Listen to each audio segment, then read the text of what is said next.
महाभारत में न तो कौरवों ने युद्ध लड़ा और न पांडवों ने। आपको यह जानकर आश्चर्य होगा कि महाभारत में न तो कौरवों ने युद्ध लड़ा और न ही पांडवों ने। कौरव उसे कहते हैं जो कुरुवंश का हो। कुरुवंश के दो योद्धा भीष्म। उसी तरह जब पांडु का कोई पुत्र था ही नहीं तो कैसे पांचों कुंती पुत्र को पांडव कहेंगे। कौन थे 100 कौरव? कौरव महाभारत में हस्तिनापुर नरेश धृतराष्ट्र और गांधारी के पुत्र थे। ये संख्या में 100 थे तथा कुरु के वंशज थे। सभी कौरवों में दुर्योधन सबसे बड़ा था। लेकिन अब सवाल यह उठता है कि क्या सभी कौरव और पांडव कुरु के वंशज थे? यदि नहीं थे तो फिर वे किसके वंशज थे? दूसरा सवाल, यदि धृतराष्ट्र के पुत्र कौरव नहीं थे तो फिर कौरव कौन थे? पुराणों के अनुसार ब्रह्माजी से अत्रि, अत्रि से चंद्रमा, चंद्रमा से बुध और बुध से इलानंदन पुरुरवा का जन्म हुआ। पुरुरवा से आयु, आयु से राजा नहुष और नहुष से ययाति उत्पन्न हुए। ययाति से पुरु हुए। पुरु के वंश में भरत और भरत के कुल में राजा कुरु हुए।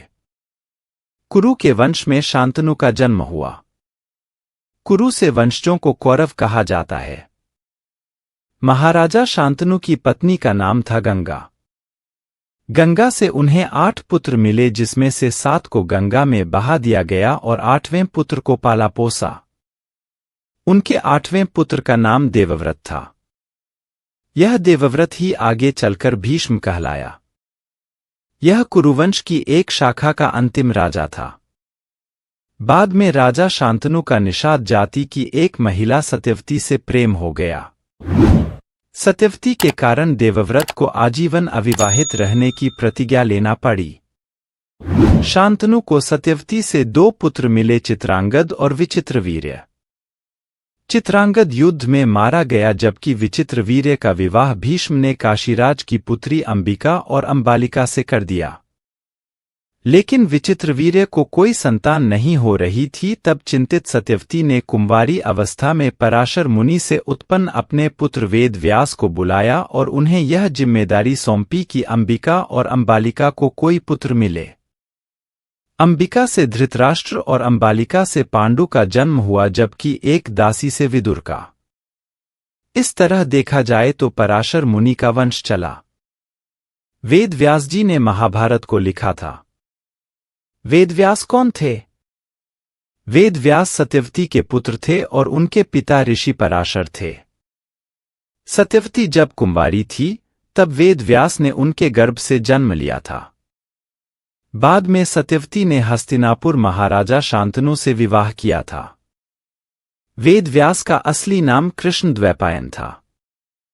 पांडु की पत्नी कुंती के पुत्र युधिष्ठिर के जन्म का समाचार मिलने के बाद धृतराष्ट्र की पत्नी गांधारी के मन में भी पुत्रवती होने की इच्छा जागृत हुई, लेकिन धृतराष्ट्र के लाख प्रयासों के बावजूद कोई पुत्र जन्म नहीं ले पा रहा था। तब एक बार फिर से वेद व्यास को बुलाया गया और वेद व्यास की कृपा से गांधारी ने गर्भधारण किया। गर्भधारण के पश्चात 2 वर्ष व्यतीत हो जाने पर भी जब पुत्र का जन्म नहीं हुआ तो क्रोधवश गांधारी ने अपने पेट में मुक्का मारकर अपना गर्भ गिरा दिया।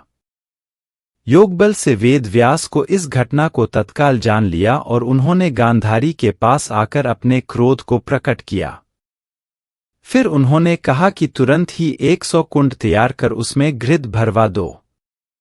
गांधारी ने उनकी आज्ञानुसार 100 कुंड बनवा दिए। तब वेद व्यास ने गांधारी के गर्भ से निकले मांसपिंड पर अभिमंत्रित जल छिड़का जिसके चलते उस पिंड के अंगूठे के पोर बराबर 100 टुकड़े हो गए। वेद व्यास ने उन टुकड़ों को गांधारी के बनवाए 100 कुंडों में रखवा दिया और उन कुंडों को 2 वर्ष पश्चात खोलने का आदेश दे अपने आश्रम चले गए।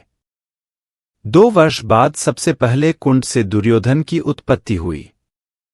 दुर्योधन के जन्म के दिन ही कुंती के पुत्र भीम का भी जन्म हुआ। दुर्योधन जन्म लेते ही गधे की तरह रेंकने लगा। ज्योतिषियों से इसका लक्षण पूछे जाने पर उन लोगों ने धृतराष्ट्र को बताया, राजन, आपका यह पुत्र कुल का नाश करने वाला होगा। फिर उन कुंडों से क्रमश शेष 99 पुत्र एवं दुश्शला नामक एक कन्या का जन्म हुआ। गांधारी गर्भ के समय धृतराष्ट्र की सेवा में असमर्थ हो गई थी, अतएव उनकी सेवा के लिए एक दासी रखी गई। धृतराष्ट्र के सहवास से उस दासी का भी युयुत्सु नामक एक पुत्र हुआ। युवा होने पर सभी राजकुमारों का विवाह यथायोग्य कन्याओं से कर दिया गया। दुश्शला का विवाह जयद्रथ के साथ हुआ। पांडव नहीं थे पांडुपुत्र। एक बार राजा पांडु अपनी दोनों पत्नियों कुंती तथा माद्री के साथ वन में आखेट के लिए निकले। वहां उन्हें एक मृग का मैथुनरत जोड़ा दिखाई दिया। पांडु ने तत्काल उस मृग को एक बाण मार दिया। मरते हुए मृग ने पांडु को शाप दिया, राजन, तुम्हारे समान क्रूर पुरुष इस संसार में कोई भी नहीं होगा। तूने मुझे मैथुन के समय बाण मारा है, अतः जब कभी भी तू मैथुनरत होगा तेरी भी मृत्यु हो जाएगी। इस शाप से पांडु अत्यंत दुखी हुए और अपनी रानियों से बोले, अब मैं अपनी समस्त वासनाओं का त्याग करके इस वन में ही रहूंगा, तुम लोग हस्तिनापुर लौट जाओ। दोनों रानियों ने दुखी होकर कहा, हम आपके बिना एक क्षण भी जीवित नहीं रह सकती। आप हमें भी वन में अपने साथ रहने दीजिए। पांडु ने उनके अनुरोध को स्वीकार कर लिया। एक दिन पांडु अपनी पत्नी से बोले, हे कुंती, मेरा जन्म लेना ही व्यर्थ हो रहा है, क्योंकि संतानहीन व्यक्ति पितृऋण, ऋषिऋण, देवऋण तथा मनुष्यऋण से मुक्ति नहीं पा सकता। क्या तुम पुत्र प्राप्ति के लिए मेरी सहायता कर सकती हो?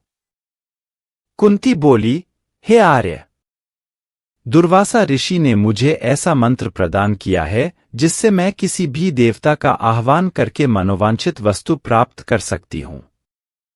आप आज्ञा करें मैं किस देवता को बुलाऊं? इस पर पांडु ने धर्म को आमंत्रित करने का आदेश दिया।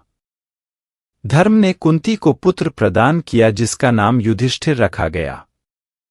कालांतर में पांडु ने कुंती को पुनः 2 बार वायुदेव तथा इंद्रदेव को आमंत्रित करने की आज्ञा दी। वायुदेव से भीम तथा इंद्र से अर्जुन की उत्पत्ति हुई। बाद में कुंती ने माद्री को उक्त मंत्र की दीक्षा दे दी। माद्री ने अश्वनी कुमारों को आमंत्रित किया और इस तरह नकुल तथा सहदेव का जन्म हुआ। एक दिन राजा पांडु माद्री के साथ वन में सरिता के तट पर भ्रमण कर रहे थे। सहसा वायु के झोंके से माद्री का वस्त्र उड़ गया। इससे पांडु का मन चंचल हो उठा और वे मैथुन में प्रवृत्त हुए ही थे कि शापवश उनकी मृत्यु हो गई। बाद में माद्री उनके साथ सती हो गई। ऐसे में सभी पुत्रों के पालन पोषण की जिम्मेदारी कुंती पर आ गई और इस तरह कुंती ने हस्तिनापुर लौटकर अपने पुत्रों के हक की लड़ाई लड़ी।